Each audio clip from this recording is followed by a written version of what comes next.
And welcome back to the WildClaw Radio Podcast. Up next, we have a special guest from Grover Cleveland Junior High, debuting her award-winning science fair project a week early, just for us.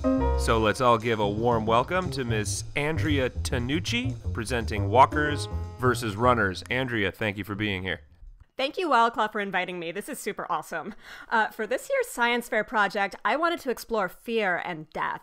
Heavy stuff, I know, but last year, my experiment on grass stain removal and common laundry detergents came in second place to Harvey Bushman's project on the curative properties of snail slime. I knew I needed to step up my game if I wanted to take home this year's blue ribbon and the coupon for the free personal pan pizza from Pizza Hut. My project tests the fear responses of subjects introduced to two different types of undead, the walker versus the runner. My goal is to solve the great slow versus fast debate once and for all. My first challenge was in zombie procurement, finding no credible rent-a-zombie services online. But, as my hero Marie Curie said, life is not easy for any of us. But what of that? We must have perseverance and, above all, confidence in ourselves.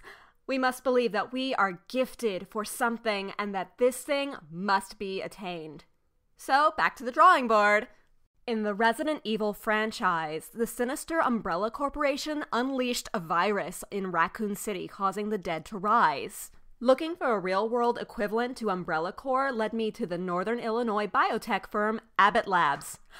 As luck would have it, I babysit for the adorable Reskin twins of the North Shore.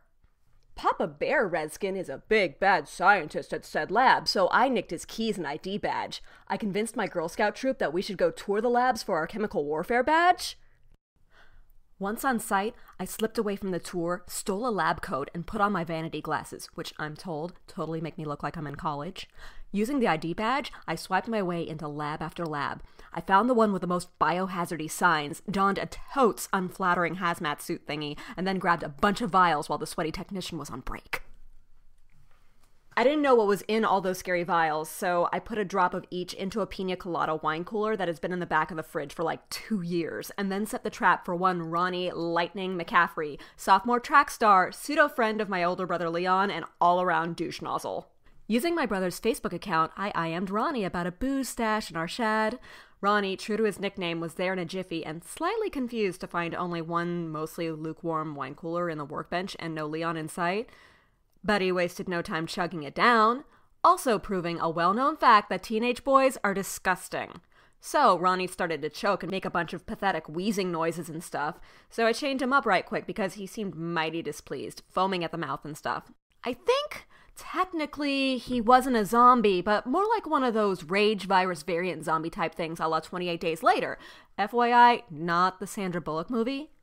And before you jump down my throat, I am well aware that I am inviting a full-on Inferno flame war by classifying 28 Days or Weeks Later as zombie movies. Whatevs. Ronnie would work for the experiment as a reasonable approximation of a runner zombie. Why? Well, A, he was lacking higher cognitive reasoning, B, he was totally gross, and C, still totally speedy.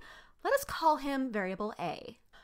Now, the classic Romero Walker zombie can be traced back to the Haitian and Congolese Nzambi. So those wacky Haitian voodoo dudes gave whoever pissed them off a toxic substance giving the appearance of death. Then they were buried alive and then dug back up after they learned their lesson or something.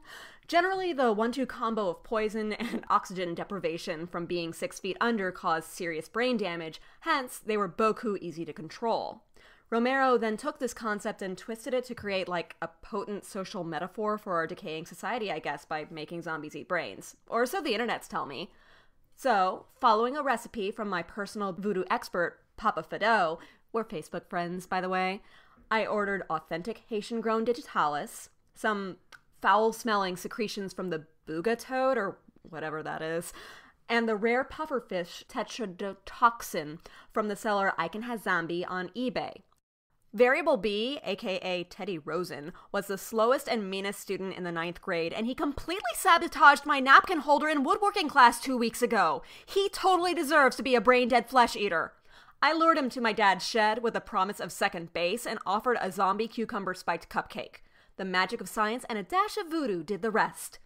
I now had my 2 test variables, and based on my research, I hypothesized that variable A, the runner, would elicit the most fear out of the test subjects. I plan to measure fear responses by observing vocal reactions, content, volume, and length of the vocalizations, physical actions, fight or flight observations, and involuntary reactions, loss of bladder control, vomiting, vacated bowels, ew. Mr. Keeler reminded me that a proper scientific experiment needs a control variable. My brother Jim was home from college with an epic load of stinking laundry for my mom to do because she is a ridiculous fool enchanted by undying maternal love for her glorious firstborn jackass. What she doesn't know is that her precious Jimmy is only pretending to still be in college. He was kicked out for selling her Valium and my Ritalin prescription to his fellow underclassmen. Oh, and he was filming co-eds in the shower and selling it to wax sites. Classy James, my role model. For my test subjects, I found 2 groups of 4 girls, ages 13 to 15, the dueling sleepover parties of Muffy Van Camp and Regina Sachs. Now, I know what you're thinking. Andrea, you're smart and funny, and you totally like sleepovers and pillow fights and French braiding hair and manicures. Why weren't you invited? But that's not important now. This is for science, not revenge. Well, I guess it could be for science and revenge. To create my baseline control reaction for both test groups, I got my brother Jimmy liquored up with some hooch I distilled in the bathtub last month for my bootlegger's badge. Once he was good and drunk, I convinced him that his former Sigma Nu frat boys wanted him to do a panty raid on 2 rival sorority houses. He agreed without much convincing, completely forgetting that he's not even in his college town at the moment. He hit Regina's party at 10 p.m. and Muffy's shortly thereafter at 10:15 p.m. Mission accomplished. I observed the results from a zoom lens camera in our treehouse, as well as some infrared cameras I had planted previously in both girls' bedrooms late at night while they were sleeping. The results were as expected. You can see in the 2 charts that both test pools exhibited initial screaming and nervous laughter. At least one girl in both groups reacted with aggressive confrontation of the control subject. An hour later, I popped some popcorn and then got ready to observe the science. I sent in variable A to Regina's and variable B to Muffy's. The original experiment as planned was to then send them to the other party to get balanced data readings, but things got a little out of hand with variable A, and even more out of hand with variable B. Luckily, I got plenty of data from the first round, and I think the results are still valid without the second trial. You can see from the results that my hypothesis has been proven wrong. Variable A, the runner, came in fast and furious and took out one of the slumber party girls, but his fast pace led to more smashing and destruction of the room itself rather than killing. One party girl in particular responded with surprising aggression, managing to get in several brutal whacks of the head, effectively slowing him down by 50%. Empowered by this small success, the surviving girls joined forces to bludgeon Variable A to death with their flat irons and Ugg boots. You gotta give them props for some unexpected grit. Girl power! After seeing the reactions from the subject pool at Regina's, I expected similar results at Muffy's house. Boy, was I wrong. When first confronted by subject B, the girls thought it was another panty raid prank. There was screaming, of course, but it was more like, OMG, a zombie, ah. Once he started with the chompy, bitey, bloody stuff, those screams were all like,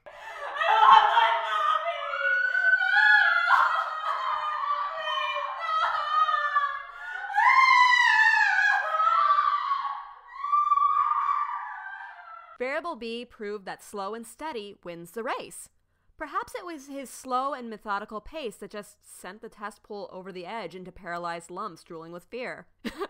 Sheila accidentally killed herself when she knocked herself out on Muffy's collectible bear horse curio cabinet, and Trish vomited all over Muffy right before Teddy tore out her throat.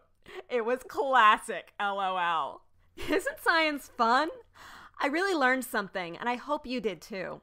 My results proved my hypothesis to be wrong, yes, but some of humankind's most amazing discoveries were accidental. Dynamite, the smallpox vaccine, silly putty. The slow walker proved triumphant this time, but would this always be the case? The important thing with any experiment is the ability to reliably reproduce the results. So I whipped up 2 more zombies this morning and chose 2 new test subjects from WildClaw's Facebook fans. Of course, I'm not going to tell you who the lucky subjects are because This is science, people, and surprises are super fun. But I will be following up with you tomorrow morning. That is, of course, if you survive the night. If not, I need to grab my infrared cameras that I put in your bedroom while you were sleeping last night. And, BT dubs, you drool in your sleep. TTFN!